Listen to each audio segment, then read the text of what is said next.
présentation d'introduction. Cette conférence-ci s'inscrit dans un projet de livre sur lequel je travaille depuis quelques temps, qui s'intitule Hors de soi, 5 essais sur les fondements épistémologiques du matérialisme radical. Et le premier essai de ce livre-là, le livre est composé donc de 5 essais de taille variable. Et le premier donc traite du rapport entre le matérialisme et les théories et la théorie de la connaissance. Et c'est ce dont il va être question aujourd'hui essentiellement. Alors le plan, dans un premier temps, on va faire, si on a suffisamment de temps, si vous ne ronflez pas d'ici la fin, j'essaie de passer au travers de ces sujets-là, qui sont de courts passages. Il y a ce qui est au centre est beaucoup plus concentré, beaucoup plus costaud, et puis vers la fin, je lance plusieurs hypothèses sur les rapports entre la cognition et la socialisation. Donc, premier pas, ensuite je définis un concept d'événement, ensuite je parle de certains obstacles des empirismes, je parle des empirismes pour parler vous verrez de différents types d'empirisme, et j'introduis et je discute de la théorie du champ sensoriel de Serge Robert qui me fait l'honneur d'assister à cette conférence. Épistémologie, ensuite du concept du champ sensoriel, et puis je lance quelque chose qui ressemblerait à un modèle systémiste du champ sensoriel. Cela dit, le modèle ne sera pas complètement analysé, complètement détaillé, puisque je le réserve davantage à l'essai numéro 5 introduit ici dans cette conférence. Donc, premier point dans la théorie, si vous le permettez, je vais lire. Alors, le matérialisme a pour principale caractéristique d'être radical, en raison première de la possibilité même de toute connaissance humaine, soit celle qui voit surgir une compréhension adéquate de l'environnement social et physique dans lequel tout être humain est plongé dès sa naissance, par l'établissement d'une relation cognitive entre cet être humain doté d'un cerveau et un objet ou un ensemble d'objets concrets, d'objets ou d'ensemble d'objets abstraits ou fictionnels comme les nombres ou encore la valeur de la monnaie, de relations avec les personnes de son milieu, avec les normes sociales qui régissent les interactions entre toutes ces personnes, etc.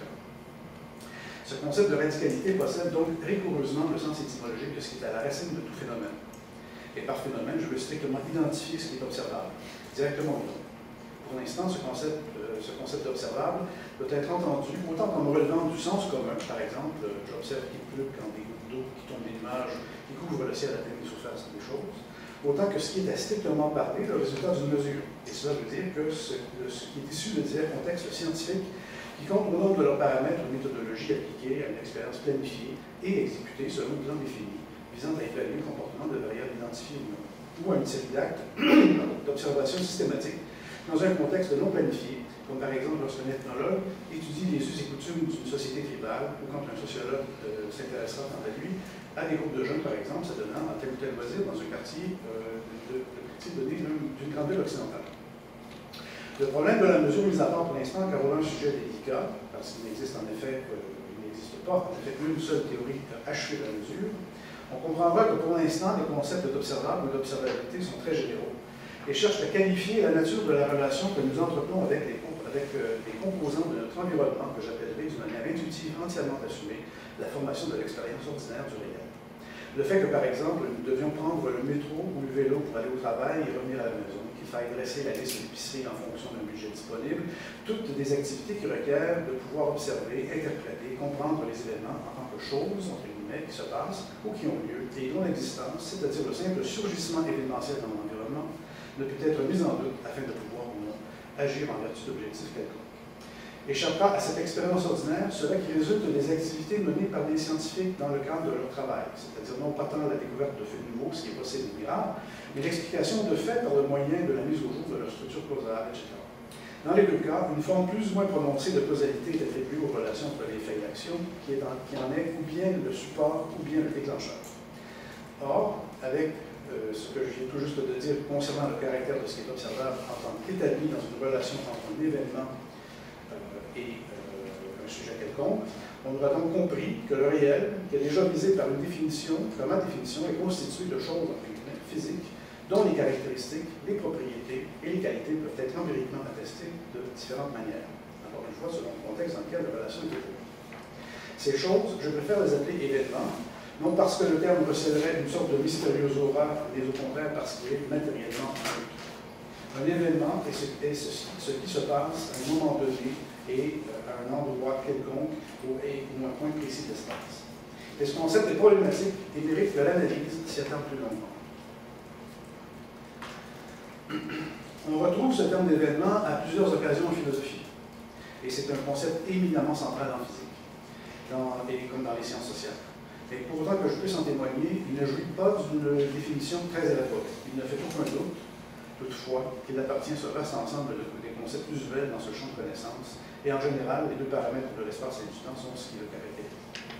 On dira donc qu'un événement, dans un premier temps, une définition tout à fait basique, enfin un postulat formalisé. On dira donc qu'un événement est ce qui se passe en un lieu, L et un temps T, et donc si X se passe, alors X est égal à cette relation de l'événement C dans le lieu et le temps. Il faut donc passer une voie outre mesure de mon usage de l'expression se passe, locution que je ne définis pas non plus pour l'instant. Je lui prête le sens qui est usuellement attribué au verbe pronominal se passer. Ce choix de mots est arbitraire, je vais tout ce qui est pu choisir advenir, et le résultat eût été identique. Mais si advenir peut aussi emprunter le sens de résulter, mais si advenir peut emprunter le sens de résulter, qui alors signifie une chaîne causale que la locution se passe, ne signifie pas, sans qu'elle en fixe pour autant le sens, comme on verra dans une métaconception statique. La qualité logique recherchée a pour fin de limiter l'étendue de la région de l'espace-temps signifié et a pour effet de mettre en relief une propriété que j'appellerai l'événementialité de l'événement, soit le fait que ceci se passe et rien d'autre lorsque tout X, il y a concordance entre LI et TI. L'idée est donc de construire un concept de l'événement qui reflète certes l'usage habituel, et dont le sens peut être stabilisé dans une définition plus précise grâce aux paramètres du temps et du lieu. Dans cette définition, les indices du lieu et du temps, dont la concordance établit l'événementialité de l'événement, servent alors de critères de sélection entre un événement et un non-événement. Si aucun indice spatial ou temporel n'est assimilable à E, alors à E, c'est-à-dire qu'il faut que E se passe. Cette procédure de sélection entre E et non-E est des plus importantes, non seulement parce qu'elle est au sens plein du terme une procédure de vérification du sens de l'expression, mais aussi et peut-être surtout parce qu'elle limite le domaine de ce qu'il convient d'appeler le référentiel, c'est-à-dire l'ensemble de tous les éléments pouvant être assignés à la définition. Éléments qui sont modélisés par des énoncés qui prennent la place du symbole E dans une formule plus complexe. Cette sélection entre événement et non-événement détermine donc les conditions de la vérité de tout énoncé événementiel, son sémantisme au sens logique du terme.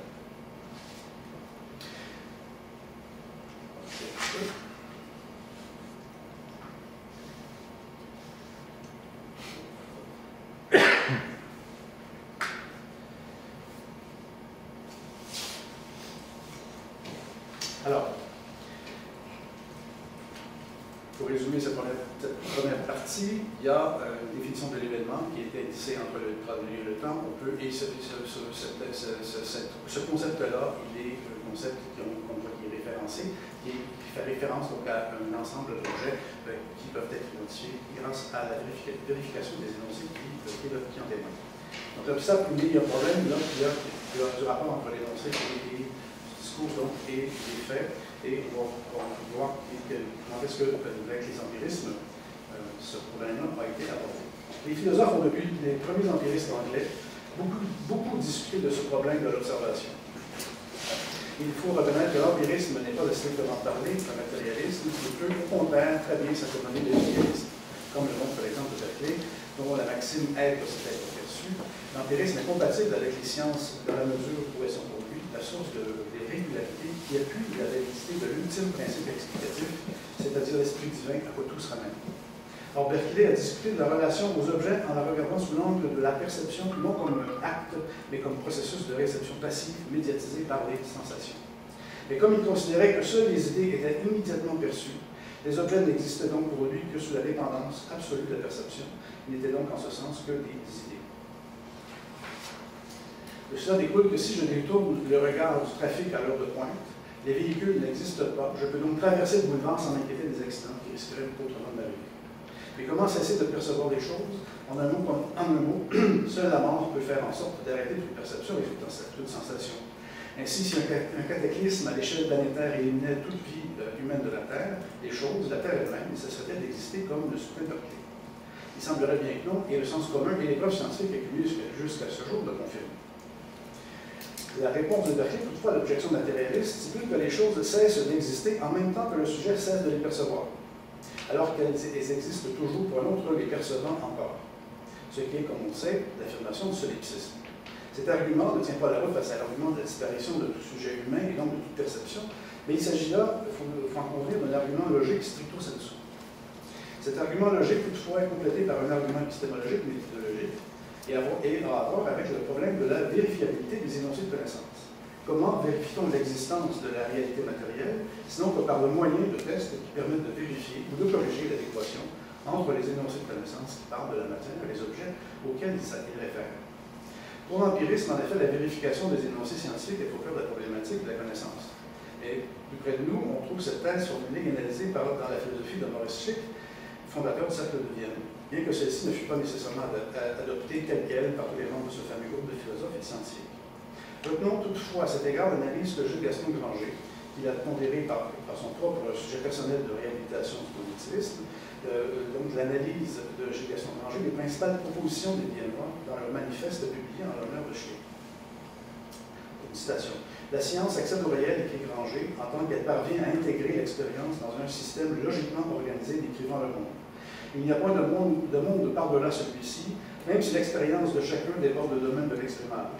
Mais seule est scientifique une connaissance vérifiable, et seule est vérifiable une connaissance structurale, de sorte que la leçon fondamentale qu'il est permis de retirer des positivistes est le caractère essentiellement symbolique de la connaissance scientifique. Fin de citation. Cette analyse grangérienne me semble juste. Et puis moi, dans l'ouvrage, je vais tirer cette citation, qui s'intitule La vérification, et ailleurs dans son œuvre, Granger insiste pour situer le produit de la connaissance scientifique dans ce qu'il appelle les modèles, qui sont des structures plus ou moins abstraites qui portent le sens que l'expérience scientifique. Et ce concept d'expérience n'est pas réduit aux seuls protocoles expérimentaux, il est un concept qui donne tout son sens à celui de travail humain en tant que processus de développement de la science. Un modèle scientifique est nécessairement, pour Granger, formé, structuré dans un langage symbolique, celui de la science, mais aussi celui de la logique et des mathématiques, qui sont les formes les plus achevées selon lui de la structuration des connaissances.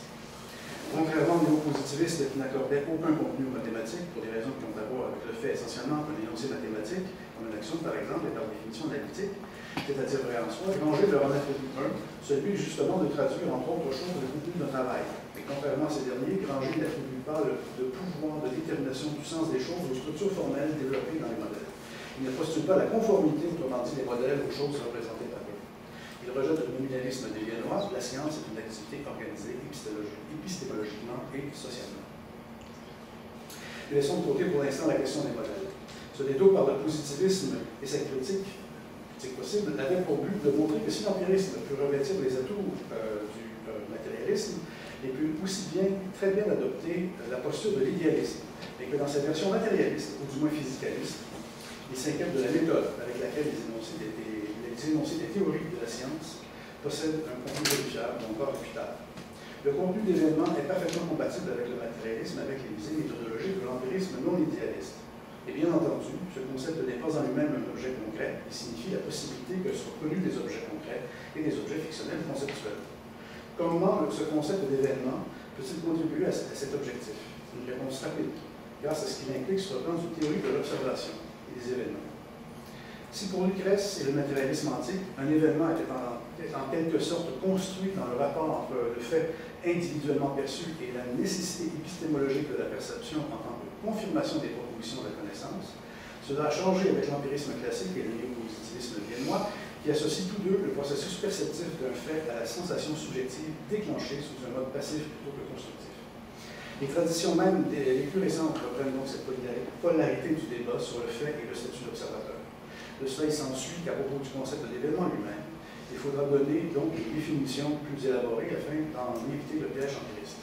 Ceci se fera en cernant et en caractérisant mieux certains aspects de l'épistémologie de ce concept d'événement.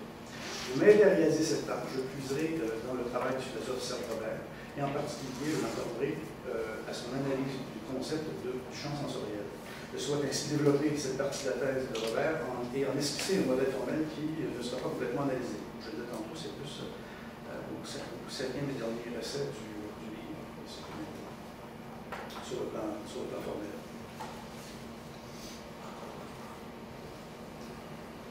Je vais donc commencer par présenter l'état général des objectifs de Serge Robert, que Serge Robert poursuit dans son ouvrage de 1992 intitulé « Les mécanismes de la découverte scientifique », dans lequel il adopte une posture qu'il qualifie de rationalisme interactionniste, concept dont il donne la définition suivante.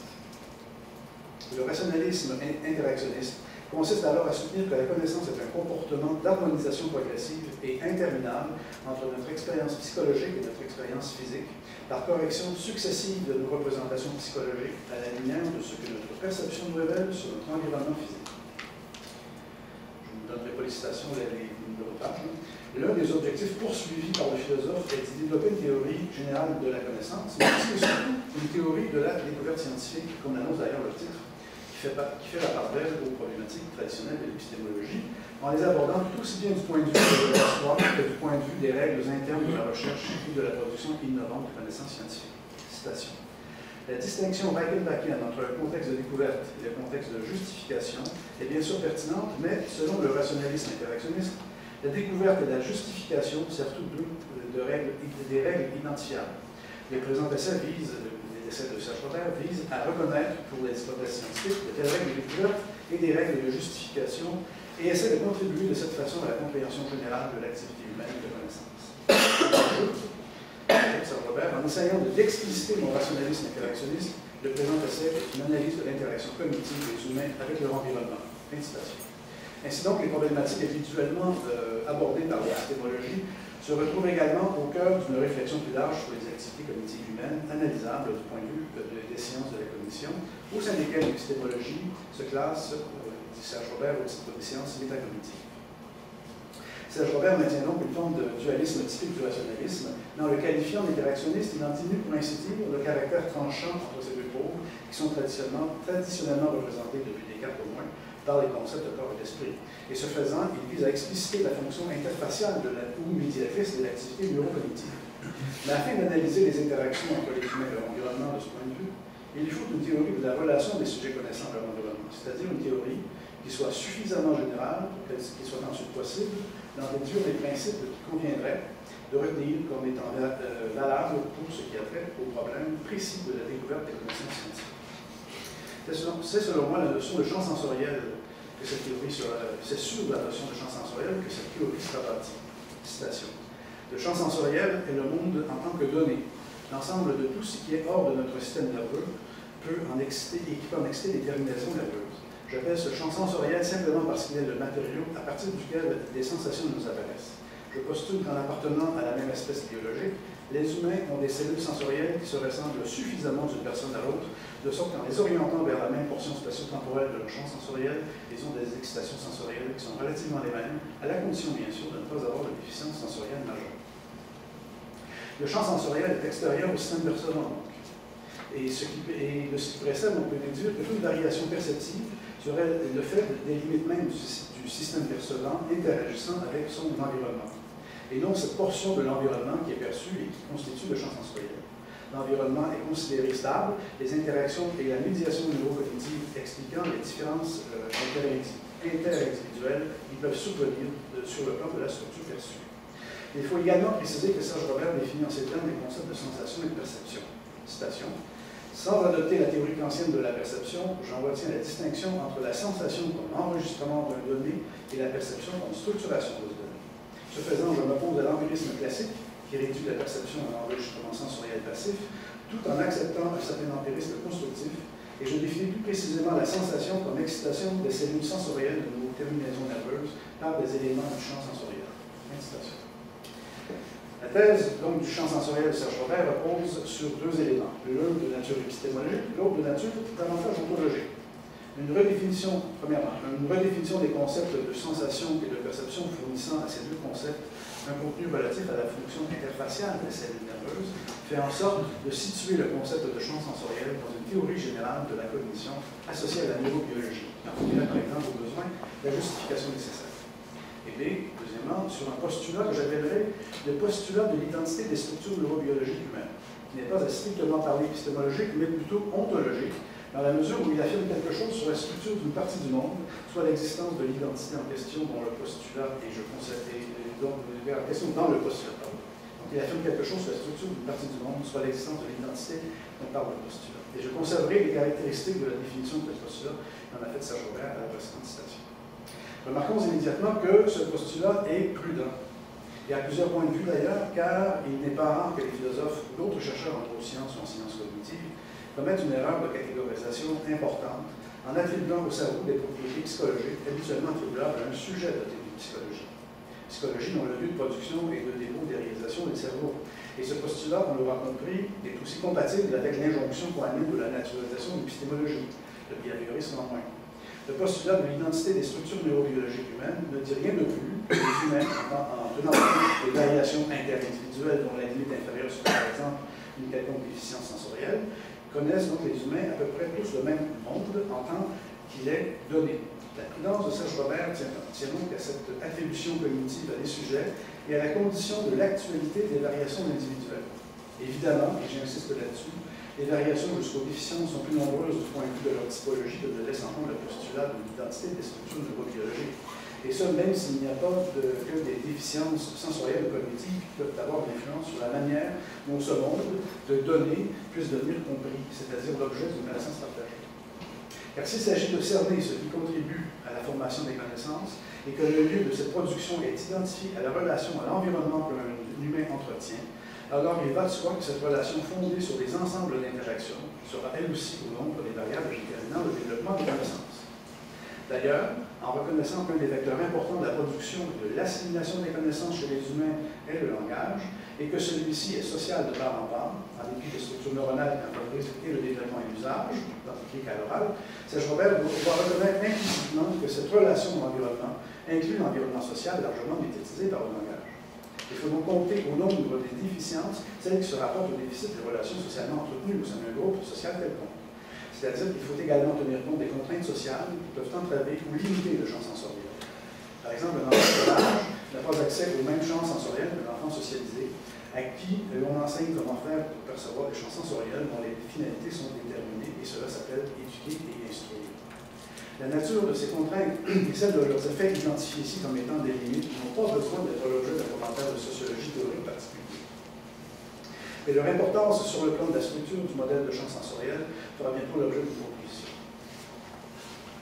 Inclure donc l'environnement social aux caractéristiques du champ sensoriel n'est d'ailleurs pas une thèse banale, loin s'en faut, car si elle rejoint aisément l'intuition de plusieurs chercheurs, tant en philosophie qu'en sociologie, en anthropologie, en d'autres disciplines scientifiques, dont les sciences cognitives, elle est néanmoins difficile et complexe. En ce sens qu'elle exige de départager les fonctions causales des diverses composantes de ces relations sociales, culturelles et cognitives, voire strictement neuronales. Et les débats ne font que pointer aussitôt l'énumération de ces composantes complétées. Or, ce qui convient de noter immédiatement, c'est que ce concept de champ sensoriel permet de régler le problème ontologique repris par l'empirisme classique, qui est celui de la relation de la chose au sujet observé. Quand Berkeley affirmait par exemple que les choses non perçues n'existaient pas, en fait il affirmait d'un point de vue très particulier, celui stricto sensu de l'observateur passif. Et cela se voulait suffisant pour confirmer que les seules facultés possédées par cet observateur passif sont celles de pouvoir ressentir et de pouvoir accessoirement témoigner de l'existence de choses perçues en attribuant aux sensations le pouvoir de rendre existantes les choses perçues. Bien entendu, l'évêque est appareilliste et ce n'est nullement mon intention d'en réhabiliter la philosophie, bien au contraire. Mais l'intuition qui l'animait était juste, même si cette philosophie est fausse. Car comme illustre l'exemple de la prestidigitation, on ne peut confirmer sur la seule base de notre perception de l'existence de choses qui ne sont pas présentes dans un champ sensoriel ou dans l'une ou l'autre de ses parties, à moins d'en avoir une représentation fiable et stable, c'est-à-dire une connaissance d'arrière-fond.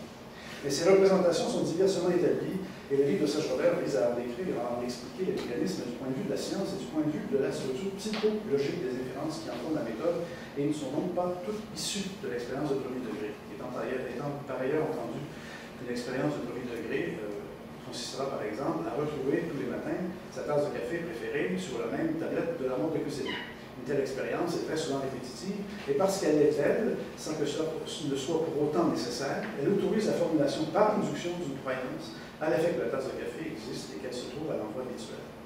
Si elle ne s'y trouve pas, ce n'est certainement pas parce que un malin génie ou un martien me l'aura avalé, mais peut-être bien parce que je l'ai échappé sur le carreau de la cuisine et que ses éclats ont été jetés à la poubelle ou qu'elle a été oubliée au lave-vaisselle. Une expérience de premier degré est ainsi une expérience basiquement fondée sur l'observation immédiate, et comme le proposait Salmon, que rejoint ici Serge Robert, une une observation immédiate et statistiquement signifiante parce que récurrente. Mais autant dans la vie de tous les jours que dans les sciences, ce type d'expérience doit généralement concurrencer les expériences de degré supérieur, celles en d'autres mots qui ne sont pas immédiatement ou directement accessibles à l'observation ou au sujet, et qui sont donc naturellement construites sur la base d'expériences de degrés inférieurs. Ainsi, dans un livre aussi important que fascinant, Peter Gallison montre à quel point le développement des dispositifs expérimentaux de la physique nucléaire depuis ses débuts ont permis la confirmation des thèses par le recours à des techniques d'enregistrement des événements expérimentaux et le développement de théories visant à confirmer l'interprétation de ces enregistrements en tant qu'événements signifiants du point de vue de la microphysique. De tels dispositifs avaient et ont encore pour but de faire voir ce qui ne peut l'être à l'œil nu. Les phénomènes microphysiques ne sont pas des événements qui peuvent être comptés au nombre de ceux qui composent le champ sensoriel des physiciens. Ces phénomènes résultent, comme le disent aussi bien Van Frassen que Gallison et que Ian McCain, de dispositifs et de techniques qui en produisent des mesures. Et en ce sens-là, pour ne référer ici qu'à Van Frassen, le physicien n'a accès qu'à des apparences phénoménales équivalentes aux mesures. Thèse que contestent les deux autres auteurs par ailleurs, mais qui considèrent néanmoins important le rôle joué par l'imagination scientifique dans le développement des connaissances et celui de l'imagerie scientifique comme approche méthodologique adoptée à cette fin. Le champ sensoriel du physicien, pour ses auteurs, n'est occupé dès lors que par les instruments de mesure et d'observation qui lui font voir un phénomène. Il n'en reste pas moins que le physicien est forcément dans l'obligation épistémologique de tenir compte de la nature même de sa relation matérielle à ses instruments, ce qui oblige sans doute à reconsidérer la thèse physiciste de la réduction de la fonction d'onde, par exemple, dans la théorie de la mesure quantique inspirée de l'interprétation globale, mais ceci est de tout autre problème. Épistémologie, donc, du champ sensoriel. Alors, comment interpréter ce concept de champ sensoriel? Est-ce seulement une métaphore? A-t-il un sens ou peut-il avoir un sens précis? Outre les recherches sur la vision artificielle, par exemple, s'avère-t-il utile en théorie de la cognition ou en théorie de la connaissance? On sait que le concept de champ est très courant en physique, parce que toute la physique quantique est une physique des champs quantiques, et en chimie. Il est aussi bien connu que Bourdieu a adopté la sociologie d'une théorie du champ social au sein de laquelle le concept de force et d'habitus jouent un rôle de tout premier plan. Et connaissant la culture scientifique de Serge Robert, je vais présumer ce concept, même si je suppose que l'intention de son usage était plus ou moins métaphorique, doit avoir quelques rapports avec les usages physiques ou mathématiques là-dessus. Mais le philosophe n'a pas fourni une théorie achevée de ce champ sensoriel, il en a défini le concept et cette définition est un argument de son système déductif propre. Or, je crois que la thèse de Serge Robert à cet égard mérite d'être étudiée encore un peu, car elle énonce des thèses qui sont loin d'être triviales au regard de la théorie de la perception, comme du point de vue de la théorie de la cognition et de la connaissance, mais tout autant en raison de ce qu'elle énonce implicitement eu égard à la place du sujet connaissant dans son environnement perceptuel, qui, à mon sens, doit être caractérisé comme étant, entre autres choses, composé de champs sensoriels au pluriel et dont la composition ou la structure équivaut à ce construit post-conscient de la perception dont on peut étendre le sens et la référence jusqu'à inclure l'impact de la socialisation sur la construction perceptive individuelle. Car je crois légitime de penser que le concept de champ sensoriel n'est pas un concept ou une thèse qui a pour visée d'embrasser la totalité du monde en tant que donnée. Le fait que le monde soit une donnée résulte d'un arrêt sur l'image, comme on le dit au cinéma, d'une limitation de l'espace-temps de l'acte perceptif lui-même, qui n'a pas à voir avec quelques déficiences, mais avec la seule potentialité du système perceptif et cognitif humain. Le champ sensoriel est limité et ses limites sont celles de la relation d'un sujet à son environnement. À un moment X et un lieu Y, mon champ sensoriel est constitué d'un ensemble K de choses directement percevables, de leurs propriétés et des relations qu'elles entretiennent entre elles ou entre elles et moi. Je vois ma tasse de café sur mon bureau, c'est de l'espresso dont je les aime. J'entends le son du camion qui passe à trop grande vitesse dans ma rue, ce sont les éboueurs qui ne passent pas. Je sens l'odeur suave des fleurs de mon jardin, et ce sont les pivoines de l'évier en fleurs. Mon champ sensoriel est limité par ma capacité à ressentir, moyennant la prise en compte de toute limitation dont je pourrais être accablé. Mais aussi aux propriétés des choses, propriétés qui jouent ce rôle de déclencher chez moi des mécanismes neuroperceptifs qui me lient au monde hors de moi. On pourrait donc heuristiquement encore pour l'instant dire que le champ sensoriel est comme un champ de vecteurs perceptuels, ou espace vectoriel au sens mathématique du terme, au sein duquel les variables du système nerveux central sont associées aux variables que sont les propriétés des choses de l'environnement dans lequel se trouve le sujet, dans le corps lui-même, et dont le corps lui-même fait partie car il est du nombre des choses perçues en raison des mécanismes propres à la proprioception. Le champ sensoriel est donc constitué de tout ce qui peut enclencher ou stimuler le système nerveux par le biais de la perception au sens qu'en donne Serge Robert. Toute description d'un champ sensoriel doit donc nécessairement se faire en fonction des relations entre un ou des sujets et leur environnement médiat ou immédiat. C'est une question purement empirique et de méthode. Mais ce champ sensoriel est-il structurellement stable? Les éléments qui le composent sont-ils présents même si je ne les perçois pas? La question se pose dès lors que l'on veut associer le problème de la perception à l'existence d'un ensemble de potentialités qui ne sont pas propres aux choses en soi, mais aux propriétés matérielles et physiques possédées par ces choses et par les phénomènes environnementaux, physiques et chimiques qui conditionnent les effets de ces choses dans le champ sensoriel. La lumière, les pigments qui enrichissent la couleur perceptible à l'œil humain, la forme des objets, la distance qui en sépare, etc. Bref, toutes les variables qui ne sont pas liées aux caractéristiques quantitatives des choses, mais à leur qualité mesurable, température, vitesse, pression, etc. Ces variables que certains philosophes ont choisi de s'appeler qualia peuvent être attestées la plupart du temps en tant que propriété de premier degré. La masse liquide dans la chaudière est rouge parce que c'est du fer chauffé à plus de 1535 degrés Celsius. J'ai par ailleurs reçu une contravention parce que je conduisais ma voiture à une vitesse de 130 km/h dans une zone de 100. Le couleur de la casserole saute parce que la vapeur d'eau exerce une pression à l'intérieur de celle-ci supérieure à la pression atmosphérique ambiante en altitude, etc. Par ailleurs, les caractéristiques quantitatives sont quant à elles préférablement identifiées à des grandeurs physiques telles que l'entropie, la masse, la charge, etc. En fait, dans tout cela, le concept d'événement est central. Grâce à lui, on peut mieux comprendre la nature et la portée de la perception dans le développement des connaissances et mieux saisir le sens éminemment fondateur du concept de champ sensoriel. Le concept de l'événement est un concept ontologique, mais sa portée est épistémologique. Serge Robert le définit quant à lui à partir de ses études de la classification et de la hiérarchie entre classes de propriétés, d'individus, de classes d'individus, de classes de relations de propriétés individuelles et entre classes d'individus, etc. Cela lui permet d'appuyer cette importante thèse sur la formulation de la connaissance. Citation. Nous percevons donc les propriétés et les relations par induction sur les ressemblances spatiales et temporelles entre individus, et inversement, nous percevons les individus par sélection des différences qui sont elles-mêmes perçues comme des propriétés des relations. Entre la perception des individus et la perception des propriétés et des relations, il n'y en a donc pas une qui serait antérieure et à l'origine de l'autre. Il faut plutôt les considérer comme contemporaines et se déterminant par influence réciproque. Il y a donc interaction entre la sélection et l'induction, comme il y a interaction entre la perception des individus et la perception des propriétés des relations.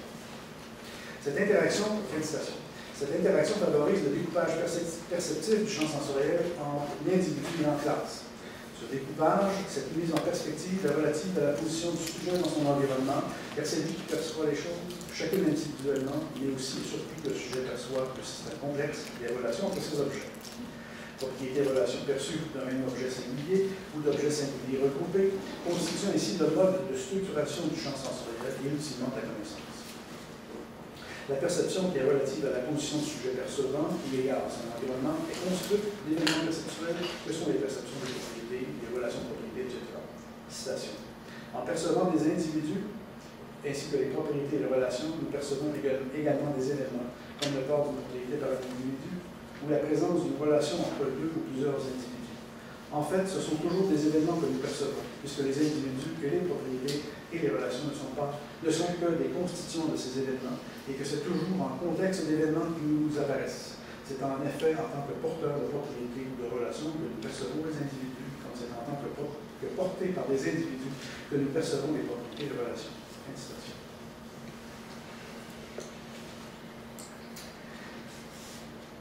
Je discuterai plus loin dans mon livre de la portée de cette thèse. Maintenant, tente de raffiner un peu la définition que je connais précédemment du concept d'événement et que j'ai énoncé tantôt. Il faut à cet égard considérer que tout événement doit donc, premièrement, son événementialité au fait de la présence dans le champ sensoriel d'individus, de propriétés et de relations entre individus, entre propriétés et même entre relations et groupes de relations, etc. Ceci caractérise un système sensoriel. Événementialité et système sensoriel sont des concepts formellement équivalents. Un système sensoriel sera premièrement constitué par le champ sensoriel, dans le champ que ce concept est un ensemble d'événements réalisés, c'est-à-dire de perceptions médiatisées par le système nerveux du sujet dans un contexte quelconque, celui de l'état du système sensoriel. En second lieu, le système sensoriel est ce qui décrit le processus de construction perceptuelle en tant que succession d'événements perceptifs advenant au sein du champ sensoriel. C'est dire que le champ sensoriel ne peut être caractérisé comme un champ de potentialité perceptuelle abstraite, mais comme un champ de fonctions perceptives entre un système nerveux concret et un ensemble ordonné de propriétés concrètes et de relations tout aussi concrètes entre propriétés, etc. C'est en ce sens uniquement qu'un événement ou un ensemble d'événements sont des événements sensoriels ou perceptuels réalisés décrivant le système sensoriel. Ce disant, même l'idée d'un potentiel perceptuel fondé sur l'unique et cognitivement prédominante présence du sujet connaissant est évacuée. Cette idée peut être interprétée comme une forme de rappel de la thèse solipsiste, en tant que tout potentiel perceptif est déterminé par la possibilité de rendre réel uniquement ce qui est perçu selon la maxime de Berthet. Traduisons ainsi la thèse auxiliaire que le sujet n'a qu'à se laisser envahir par ses sens, pour que le réel ici accessible soit confirmé par les sensations. Il ne peut y avoir d'événements perceptuels potentiels autrement que dans la stricte mesure où cette potentialité a tout à voir avec les relations entre le système nerveux et son environnement. Il aurait immédiatement comparable, mais strictement parlé, le potentiel ne peut être retenu à titre de variable en raison du fait que le système nerveux est limité. Premièrement, dans ses actions interfaciales possibles, deuxièmement, par les limites imposées par le système sensoriel lui-même, et troisièmement, au-delà des limites duquel système sensoriel, la subjectivité du connaissant n'a aucune prise. Car si un événement est par définition un événement perceptuel réalisé, alors il en découle que le champ sensoriel n'offre aucun potentiel perceptuel puisque les événements perceptuels ne sont pas réalisés tant aussi longtemps que le sujet percevant n'est pas entré en relation perceptive avec les propriétés du champ qui est strictement parlé, créé de facto dans les percevants. Et ce ne sont pas des relations qui sont ainsi créées, ce qui voudrait affirmer une forme de constructivisme ontologique idéaliste, et le système sensoriel qui se construit sur les relations perçues, les classifications conceptuelles en découlant de Piaget. Il faut immédiatement remarquer que ce système correspond à ce que je disais plus haut à propos du découpage du champ sensoriel, soit qu'il est nécessairement morcelé au double sens d'être découpé dans le temps et aussi dans l'espace. On peut d'ores et déjà avancer que ce morcellement ne crée pas nécessairement de discontinuité entre les événements perceptuels du champ sensoriel, ni entre les champs sensoriels eux-mêmes, dans la mesure où la durée de la perception est synchrone à la durée du système nerveux lui-même, durée qui est nécessairement limitée par la mort du système nerveux et par la durée partielle du système sensoriel construit dans son événementialité.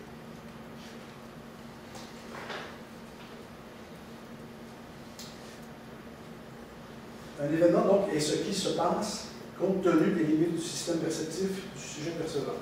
Son événementialité est donc indiquée par ces limites perceptuelles du sujet dans sa relation à son environnement, et cela représente bien la fonction du concept de champ sensoriel tel que j'en ai discuté ici grâce aux travaux de Serge-Robert. Mais l'ensemble de ces limites perceptuelles subjectives est nécessairement lié au cadrage du champ sensoriel, en tant que ce concept de cadrage est analogue à celui du système sensoriel, on l'a vu tantôt. De sorte que le concept d'événement ne peut être défini autrement qu'en tant qu'élément du concept du champ sensoriel, et si tel est le cas, alors il faut que ce concept participe de la définition de celui de champ sensoriel. En réalité, le concept d'événement est, tel qu'exprimé, un postulat ayant pour objet le paramétrage de l'élément clé du champ sensoriel. Donc, désignons par C le champ sensoriel et posons que si un événement indicé LT appartient à ce champ sensoriel avec une relation d'ordre, alors la somme les nombres à partir du nombre réel, alors la somme des événements compte tenu des limites internes autant que marquées par le temps et l'espace du système neurologique percevant constitue le champ sensoriel. Depuis, en posant que une relation R entre le sujet percevant et son environnement est une relation limitée par deux grandes variables, soit le nombre X de constitution physique de l'environnement au moment N de la perception, on peut alors déduire que le champ sensoriel C, en tant que sous-ensemble des événements réalisés, est une partition de l'environnement, lequel est ainsi caractérisé comme référentiel, c'est-à-dire comme un univers de référence physique et perceptuelle. Le sujet percevant est actif et la cognition est sans référentiel est donc impossible. Le champ sensoriel est donc construit par la perception, qui est elle-même représentable comme un système de relations entre des objets et un système nerveux central appartenant à un sujet. Mais cela ne veut absolument pas dire la même chose que le monde, ou dans le vocabulaire utilisé ici, que le monde est construit par le champ sensoriel. C'est dans une définition relationnelle ou fonctionnelle au sens logique et mathématique du terme que les deux ensembles et leurs éléments doivent voir leur rôle au fait de leur coprésence dans un système sensoriel.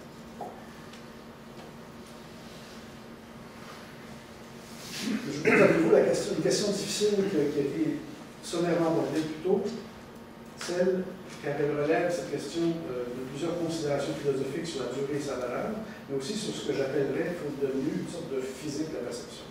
Donc la question est la suivante. Le champ sensoriel est-il structurellement stable?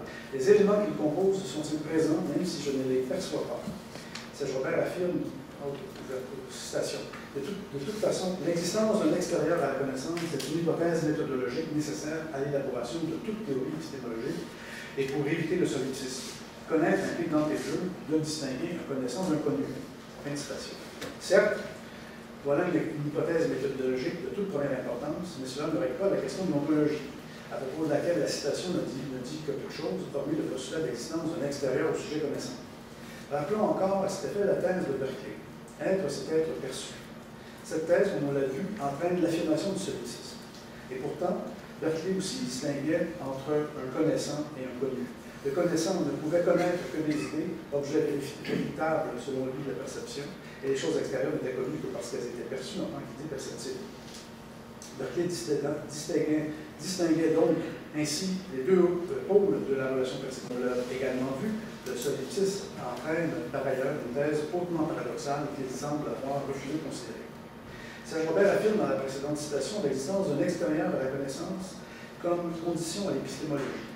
C'est là son seul engagement ontologique ou métaphysique. Mais on voit bien que ce ne sera pas en soi suffisant pour écarter définitivement le solipsisme. L'engagement est matérialiste, mais fait à cet égard. Le postulat convient, bien entendu, à toute théorie matérialiste, ou du moins réaliste. Mais la difficulté rencontrée depuis le début de cet essai a un sujet nouveau. Comment démontrer la validité de la thèse matérialiste sur l'existence d'un extérieur? La distinction entre sujet connaissant et monde connu n'est pas suffisante non plus. Faut-il poser que le monde connu et sujet connaissant ne forment qu'une seule et même monade au sens de Leibniz et non, ou en tout cas moins, au sens de Husserl? Non, je ne crois pas. À moins, bien entendu, de se déclarer inconditionnellement adepte d'un idéalisme absolutiste et négativiste, c'est-à-dire non ou antipositiviste, et de postuler le contraire, soit que la matière n'existe pas et que toute perception de l'essence est une pure illusion, c'est-à-dire affirmer la validité épistémologique de la fiction schizophrénique d'un schizophrène sévèrement averti. Or, même l'idéaliste modéré doit admettre un extérieur à soi, ne serait-ce que pour les besoins de la causalité représentationnelle, qu'il obtiendra par principe préséance sur la confirmation par l'essence de l'expérience ordinaire. L'étude proposée ici de quelques thèses de Serge Robert permet de développer une première réponse à cette question, mais pour ce faire, on détourne vers la psychologie, non vers la psychologie, mais vers l'anthropologie nous sera utile. Car la difficulté vient, à mon avis, du fait que tous les termes du problème sont posés chez Serge Robert comme chez la majorité des auteurs dans le cadre d'une visée psychologiste de la relation du sujet connaissant au monde connu. Et ce disant, je veux simplement rappeler, si nécessaire, que la psychologie s'intéresse à la cognition en tant que processus individuel, même s'il est souvent fait un usage pragmatique de l'influence statistique en appui à la thèse implicite ou explicite de la généralisation de résultats d'analyse au plus grand nombre. Et pourtant, les concepts de champ sensoriel et de relation entre propriété et groupe de propriété perçue et le concept de l'événement serviront à la démonstration recherchée, qui ne sera plus, cependant, centré sur le sujet en tant qu'isolat, singularisé grâce à ses fonctions neuroplastiques, mais sur le sujet en tant que membre d'un groupe social, c'est-à-dire en tant que participant à un système d'interaction socio-cognitive. Il faut, selon moi, abandonner l'idée selon laquelle les mécanismes cognitifs sont explicables uniquement par le recours et grâce au secours de la psychologie. Le sujet n'est pas seul. À ce propos, Jean Piaget, vers la fin de sa vie, écrivait ce qui suit. Et c'était alors le biologiste, davantage que le psychologue, qui le pensait en écrivant. Mais si une reconstruction aussi complète est possible, la reconstruction en question est celle de l'évolution des facultés cognitives eu égard au progrès de la génétique.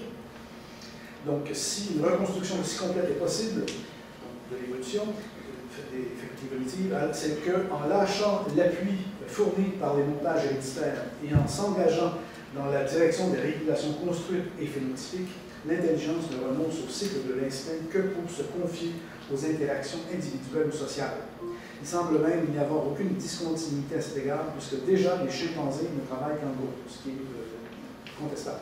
Mais la société, si extérieure et éducative que soient ses modes de transmission et d'interaction par opposition, transmission ou combinaison héréditaire, n'en est pas moins un produit de la vie, et les représentations collectives, comme s'exprimait Durkheim, n'en supposent pas moins l'existence du système nerveux chez le membre du groupe. Fin de citation. Mais là encore, avec cette citation Piaget, nous n'en sommes qu'au niveau de la pétition du principe. Le lien est affirmé entre le système nerveux, le sujet, la connaissance et les influences sociales, mais il n'est toujours pas démontré. Faisons donc un pas plus. Demandons-nous quel est ou pourrait être le rôle des rapports sociaux dans le développement non seulement du champ sensoriel, mais également du cadrage contextuel de ce champ. Il existe des études convaincantes sur la fonction jouée par la socialisation dans le développement cognitif et dans le développement des connaissances. En ce qui concerne ce dernier point, la sociologie des sciences recèle de nombreuses études qu'il vaut seulement la peine de rappeler pour nos besoins immédiats. En ce qui concerne le développement cognitif, les études anthropologiques, qui en fait sont moins connues, et je soupçonne que c'est le cas, par une espèce sans doute d'effet de mode ou de paradigmaticité clunienne des sciences cognitives dites normales. Je m'étendrai donc pas trop longuement sur ce sujet en ayant déjà abordé les principales difficultés dans un précédent ouvrage et parce que j'en traiterai à nouveau et abondamment dans un prochain. J'en illustrerai toutefois la complexité grâce à un exemple d'étude qui porte sur un objet à première vue ésotérique. Cet objet s'appelle le cerveau social. Cette notion a été développée et très discutée, mais j'y reviens afin de relever l'importance qu'il faut accorder aux relations sociales dans le développement cognitif en général et en particulier sur le champ sensoriel. La thèse du cerveau social énonce un ensemble de conditions qui permettent de situer l'émergence de la cognition au sein de relations interindividuelles. Il faut comprendre que la socialité, et non seulement la communication, a pour fondement la capacité humaine de prêter à autrui des intentions et de lui faire comprendre les siennes. Cette caractéristique, bien souvent étrange aux yeux de plusieurs sociologues, mais un peu moins aux yeux de plusieurs anthropologues et ethnologues. Donc cette caractéristique sert également de base à un vaste ensemble d'études et de thèses sur les rapports sociaux, leur nature, mais aussi leur genèse et leur évolution au fil de l'histoire depuis l'apparition des premiers hominidés, lorsque ceux-ci se sont distingués des espèces qui allaient donner les chimpanzés et les bonobos modernes, d'à peu près 6 millions d'années. Car avec cette capacité de pouvoir établir un lien interindividuel en attribuant à l'autre la même capacité que soi à développer et à réfléchir des contenus intentionnels ou sémantiques, la communication de tels contenus devenait dès lors possible et les moyens de communiquer ces contenus intentionnels allaient alors subir des transformations qui aujourd'hui mènent tout droit aux langues humaines et par extension aux technologies en tant que leur fonction de fixer des contenus et d'en standardiser normativement l'interprétation dans un temps et un espace donné. Pour les primatologues, les éthologues et les paléoanthropologues, cette faculté cognitive humaine est fondamentale, car sur elle, on fait reposer l'édifice du langage humain et ensuite la pensée symbolique socialement partagée, ainsi que les formes d'institutionnalisation, comme les normes et les règles d'action dans le groupe. De plus en plus, on voit apparaître les éléments d'un consensus s'élargissant parmi ces derniers sur la fonction du groupe humain et social comme vecteur d'évolution de l'espèce humaine. Par exemple, Michael Tomasello, psychologue et éthologue, par exemple, situe l'origine de la communication dans la socialité et surtout la structure collaborative de la socialité humaine, en se fondant sur des observations des comportements des primates et des cultures traditionnelles. Or, on sait aussi, grâce aux travaux du primatologue Franz de Waal, que les primates et certaines sous-espèces de simiens sont capables de former des alliances politiques et de se coordonner lors de la chasse et de la cueillette. Ces possibilités de coordonner les comportements au sein d'un groupe indiqueraient aussi l'existence de normes d'action et expliquerait que des sanctions soient prises contre les contrevenants qui peuvent aller jusqu'à leur mise à mort. Mais une telle coordination va évidemment reposer sur des capacités cognitives communes. Chaque membre du groupe doit pouvoir interpréter les intentions et la communication de ses pairs dans de telles circonstances. En d'autres mots, il faut que le cerveau de chaque individu soit muni de telles caractéristiques et que les propriétés cognitives aient été sélectionnées à cette fin. Un psychologue évolutionnaire propose une théorie à ce sujet, théorie ou à une hypothèse du cerveau social. L'hypothèse de base et cette théorie sont apparues vers la fin des années 1980, mais ont été amendées par le psychologue et clinicien Robin Dunbar en 1998. La thèse qu'il défend et qui fait un large consensus parmi ses collègues est que l'évolution du néocortex chez les primates supérieurs est corrélée à la croissance de la complexité des interactions sociales au sein des groupes de primates de plus en plus larges, à l'intérieur desquels la formulation de stratégies de nature politique aurait demandé davantage de capacités individuelles de computation et de calcul. Dans une telle théorie de l'évolution de la cognition et du néocortex, la principale variable à prendre en considération est relationnelle. Elle consiste en une mesure de la taille des groupes sociaux comparativement au volume des interactions qu'un individu est en mesure d'entretenir à des fins de survie et d'adaptation. C'est-à-dire la capacité de traiter l'information qu'il faut considérer avec un certain recul. Les études de Dunbar et de ses collègues ont montré que chez les primates, principalement les chimpanzés et les gorilles, les singes, chez les simiens, la complexité des relations, des réseaux sociaux dans un même groupe, sauf chez les gorilles dont la vie sociale est fort différente, dépasse largement la seule nature des liens de parenté, que ça reconnaît par ailleurs, comme on le sait, les primates supérieurs. Ils ont réussi à établir de nettes corrélations entre le volume moyen du néocortex et la taille des groupes, et c'est pourquoi Dunbar pose que le volume du néocortex est une contrainte sur la taille des groupes chez les primates et chez de nombreuses sous-espèces, ainsi que chez l'humain, dont les groupes et la taille des interactions dépassent très largement ce que l'on retrouve chez les autres primates et chez les sous-espèces apparentées, en raison justement d'un néocortex beaucoup plus volumineux que chez l'humain. L'hypothèse donc que ces multiples possibilités de relations sociales sont en quelque sorte conditionnées par la capacité cognitive des individus membres d'un même groupe. Et le cœur de cette thèse est percuté par l'idée de la contrainte en théorie de l'évolution. Or, même s'il en discute peu, Dunbar ne peut ignorer que ces conditions ne sont qu'internes, que l'environnement social et territorial doit être pris en compte. Bref, que l'écologie des espèces concernées par son étude agit aussi comme contrainte de l'évolution. Parce que le néocortex abrite les principales fonctions cognitives supérieures, en plus des ergo-calculs stratégiques aux opérations logico-mathématiques, cela ne veut nullement dire que les contraintes imposées par l'évolution et sur l'environnement cela ne veut nullement dire que les contraintes imposées à l'évolution par l'environnement extérieur, y compris par les relations sociales, ne jouent un rôle mineur. Elles ont au contraire certainement favorisé l'évolution de certaines caractéristiques cognitives, telles que par exemple l'attitude à la coopération. L'évolution aurait donc favorisé les individus, mais aussi les groupes d'individus. Et je m'appuie en cela sur les travaux de Soper et Wilson, mais leur thèse, ces derniers, va à l'encontre de la théorie de Dunbar, qui s'oppose, quant à lui, à la thèse de la sélection des groupes en biologie. Donc, on ne peut aucunement donc, parler dans ce contexte d'une émergence de la cognition au sens propre du terme et de la computation, au sens que l'on donne généralement donc, à ce concept en biologie ou en théorie de la complexité, dans la mesure où ces capacités n'émergent aucunement, mais résultent plutôt d'un long processus évolutif au cours duquel les étapes n'ont sans doute pas présenté des parcours linéairement stables ni déterminés de quelque façon que ce soit. De toute façon, l'un des principaux problèmes, qui réside plutôt dans le fait qu'avec une telle thèse et avec la théorie qu'en propose Dunbar, ce qui importe de mesurer, ce ne sont pas uniquement les caractéristiques d'un seul individu érigé en modèle, mais la taille et la nature des interactions entre individus, considérant que chacun des individus est lui-même abstraitement un nœud dans le graphe de ses relations. Sur le plan individuel, Dunbar tient compte des caractéristiques et des aptitudes à la computation au sens général du traitement de l'information, mais ce qu'il mesure ensuite, ce sont les limites de cette computation dans un contexte d'interaction lui-même contenu à l'intérieur de possibilités combinatoires relativement limitées en raison même de la limite intrinsèque de la capacité de chaque individu et des limites imposées par la taille même du groupe. Le modèle de Dunbar tient donc compte du niveau individuel et ensuite du niveau collectif, chacun de ces niveaux étant représenté par diverses variables définies à partir de connaissances préalables du fonctionnement et d'autres caractéristiques du néocortex. Ce qui fait que son modèle d'objet n'est pas fondé sur le nombre a priori de relations qu'il serait possible à un seul cerveau d'entretenir, mais sur la fonction computationnelle nécessaire à l'établissement de telles relations au sein d'un groupe d'individus.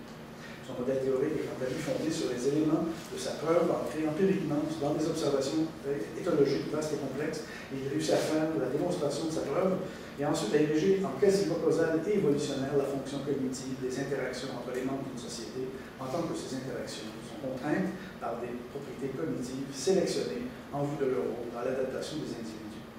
Cette quasi-loi contribue donc à mettre en relief le rôle joué par l'évolution du néocortex dans l'évolution même partielle de la nature sociale et non plus exclusivement psychologique ou biologique de la cognition. Dernier exemple, je terminerai là-dessus, qui est un peu plus empirique. Durant une longue période de l'histoire humaine, l'exemple, c'est l'exemple de la pierre taillée. Donc, durant une très longue période de l'histoire humaine, l'un des principaux outils utilisés par l'homme fut la pierre taillée.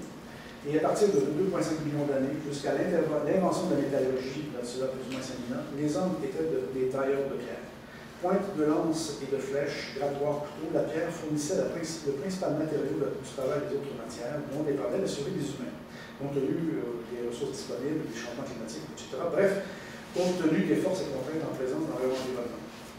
Plus on semble se rapprocher du travail de la métallurgie, et plus les pièces qui nous sont parvenues sont finement ciselées, plus l'expertise du tailleur est manifestement grande, inscrite dans chaque coup, dans chaque éclat, comme des propositions intemporelles fixées à jamais dans le silex.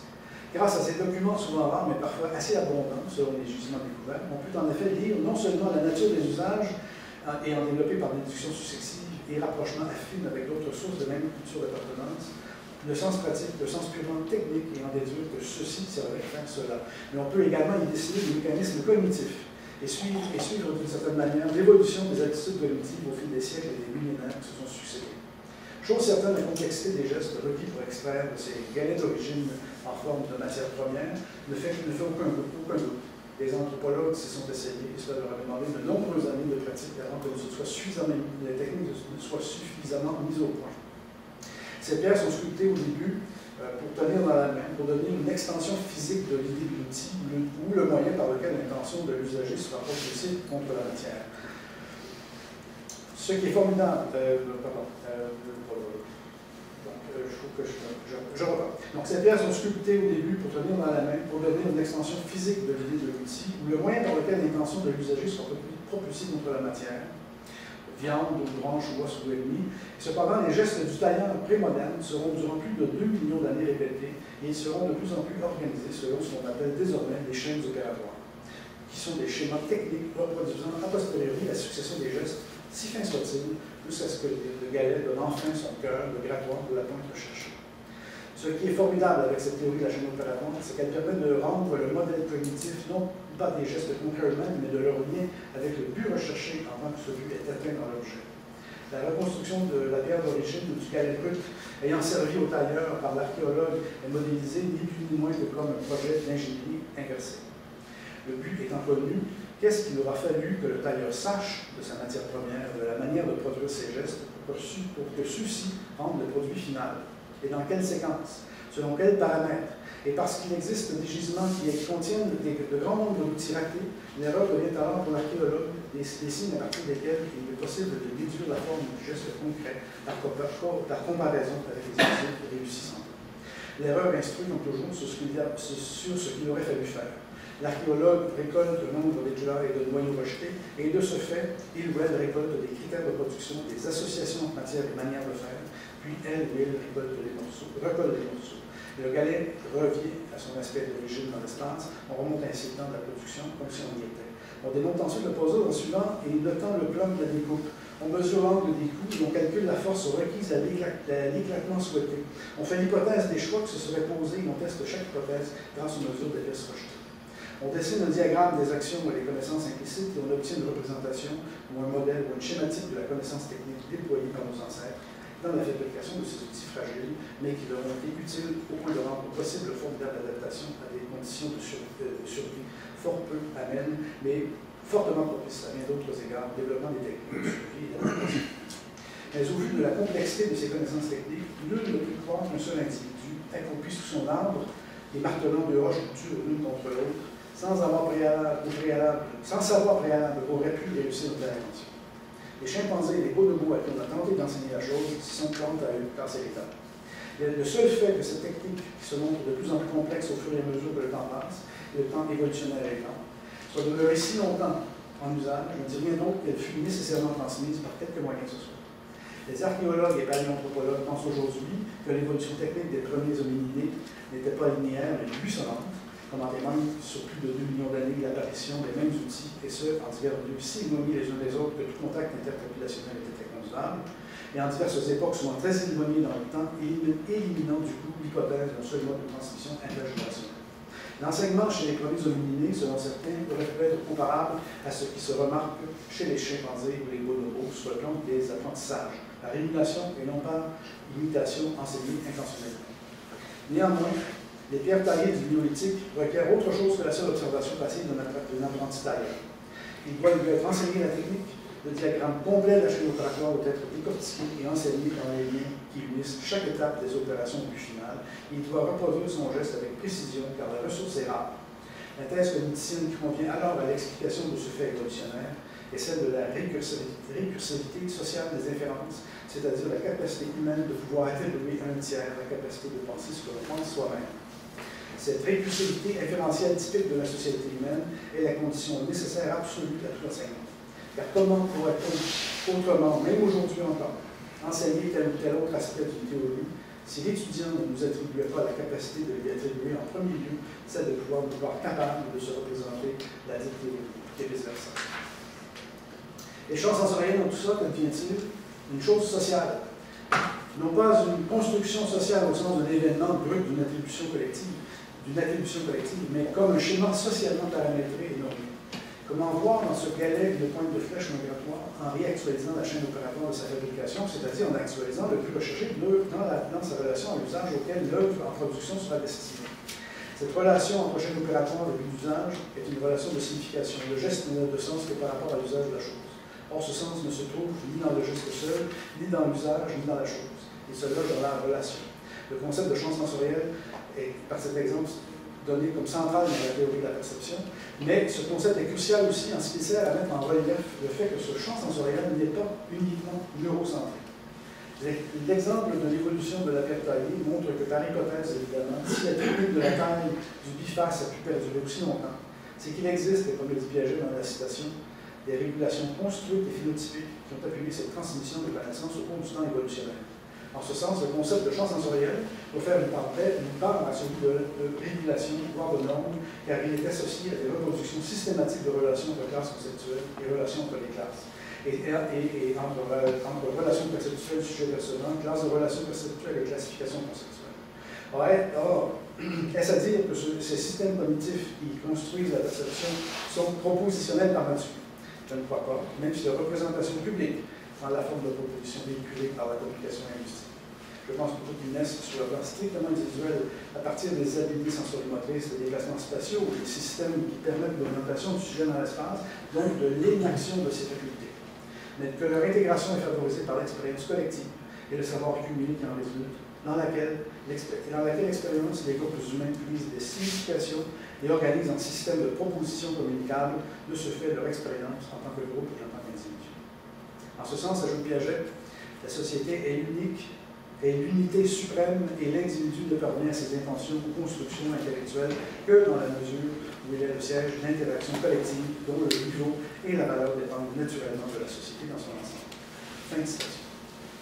L'homme est un formidable imitateur et l'histoire de la pointe de Pierre Taillé en témoigne encore. Sans cette condition de la socialisation de la perception individuelle, toujours au sens que donne Serge Robert au concept de perception, grâce à l'établissement d'un champ sensoriel normé par l'expérience collective et transmis, il n'y a de ce monde,